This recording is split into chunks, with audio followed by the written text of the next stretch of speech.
Hello and season's greetings. I am Maydaybaiden, a chartered CIPD qualified HR leader with over 13 years of experience helping managers and business leaders navigate the challenges of people management. If you're an existing subscriber, thanks for coming back. Your support means so much to me. And if you're new here, welcome. We would love for you to be part of this community, so don't forget to subscribe. Maydaybaiden has a website and we are developing a page which will share all the tools, checklists, and guides on topics that I have discussed here. And I will be releasing an online course in a few months. Check out the website and sign up to avoid missing updates and future networking events. You may notice that I've changed my setup today, so let me know what you think. But today is a festive edition where we will explore how we can manage team parties or celebrations in the workplace while keeping everything cheerful and compliant. Whether it's planning the office party or managing the end of year demands and stress, the simple guide I am sharing today will help you get through the season with confidence and care. So grab a cup of tea or hot chocolate. That's my favorite, but today I have my tea here and let's dive in. Now you might be thinking, it's just a work party. How complicated can it be? Well, this year, festive events come with a new layer of responsibility for managers. In the UK, the 2023 Worker Protection Act updated the 2010 Equality Act, placing more responsibility on employers to ensure workplaces are harassment-free. Recently, in October 2024, the anticipatory duty was introduced. This means that employers must actively take steps to prevent harassment, not just at work, but during events like Christmas or team parties outside of the workplace. Key points to note: employers must proactively prevent harassment, not just react to it. Third-party harassment is now your responsibility as an employer or manager or business leader, and this duty extends to clients, contractors, and vendors, not just employees. Potential compensation payouts for harassment claims can increase by about 25% for negligence.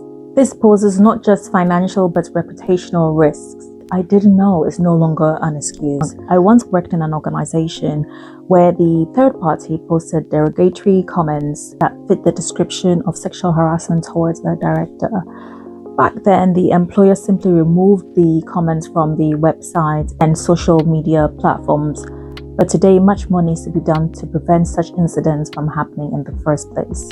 This shows why it's crucial for employers and managers to carefully plan team events. So picture this, it's mid-December, your team is racing to meet end-of-year deadlines, people are requesting last-minute leave, and everyone is buzzing about the office party. Meanwhile, you, let's call you Manager Ali, are worried about the end-of-year party and tying up loose ends at work. Does it sound familiar? The good news is that with a little planning, you can make the season magical and manageable. I will talk about the event or festive planning so that it is compliant, and then I will tackle the end of year work issues. Step 1 in planning a work party in December is to be inclusive and thoughtful. Not everyone celebrates Christmas, so inclusivity is key. Have a theme option that goes beyond Christmas, such as Winter Wonderland or End of Year Appreciation Day. The theme makes it more about December or the end of the year. However, I am of the view that it should not stop others from saying Merry Christmas to other colleagues who also celebrate Christmas. So create communication guidelines that can help manage this without creating a rigid work environment. Next is to think about food. We can't have an event without thinking of food. So offer a range of options that cater to dietary needs and personal choices. This caters to the lactose intolerant, vegan, gluten-free, or other preferences or requirements. I know some organizations that actually offer vegetarian options as the main menu, and there are some yummy options, but this will depend on the budget, the demand, and the team or staff preferences. Consider the hybrid option. I'm working with the assumption that Manager Ali's office party is a face-to-face or in-person party, but where there are remote workers, include them by providing virtual participation, organizing online gatherings, or sending food vouchers. For face-to-face events, personally, I prefer everyone to be in one place so that we all have similar experiences. But if that's not possible, plan how you can engage online participants meaningfully and ensure good tech support. Another point is to also check the venues, ensure that it aligns with the organization's values, and then to ensure that everyone can also join in, including those with disabilities.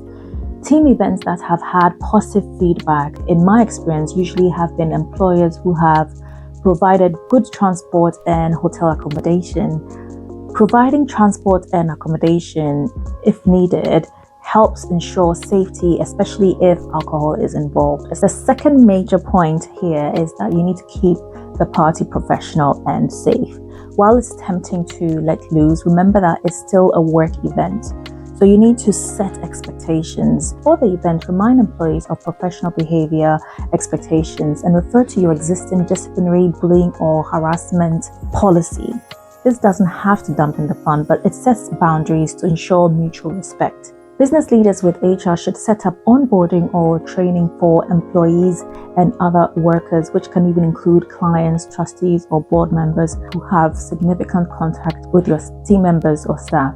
Let's talk about alcohol control. Provide fun, non-alcoholic options and consider drink limits like issuing drink tickets. Research shows that Gen Z have different drinking habits to the older generations, and they are more sober, curious, and drink significantly less. I like a drink or two occasionally, but this is certainly a step in the right direction for good health. Plan out for team activities. Carefully plan out seating arrangements and team building activities such as icebreakers, and make sure it matches the theme.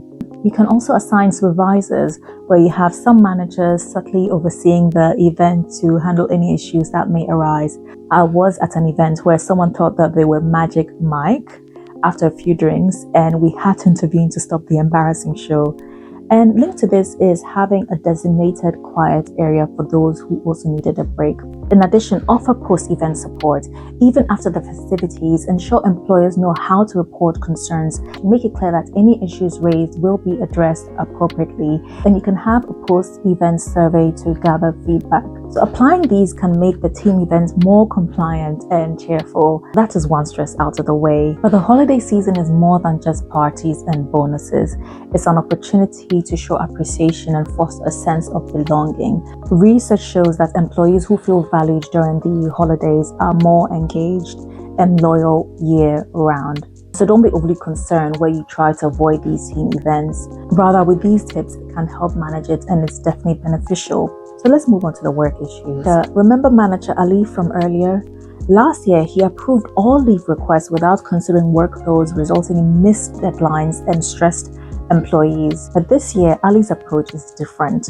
He planned ahead like Santa. He encouraged early leave requests with clear deadlines and reminders months in advance. And he can use workforce planning or your HR systems to stay organized. And he also looked at workforce scheduling. And this is linked to my video on managing workload, which you can check out here. Simply put, workforce scheduling ensures coverage during absences to maintain business continuity so that the team, department, or your function can still respond to their stakeholders or customers whilst the office is open. Ali also applied realistic goal setting with regular check-ins, adapting where needed, and having a good understanding of the team needs and supporting their work accordingly.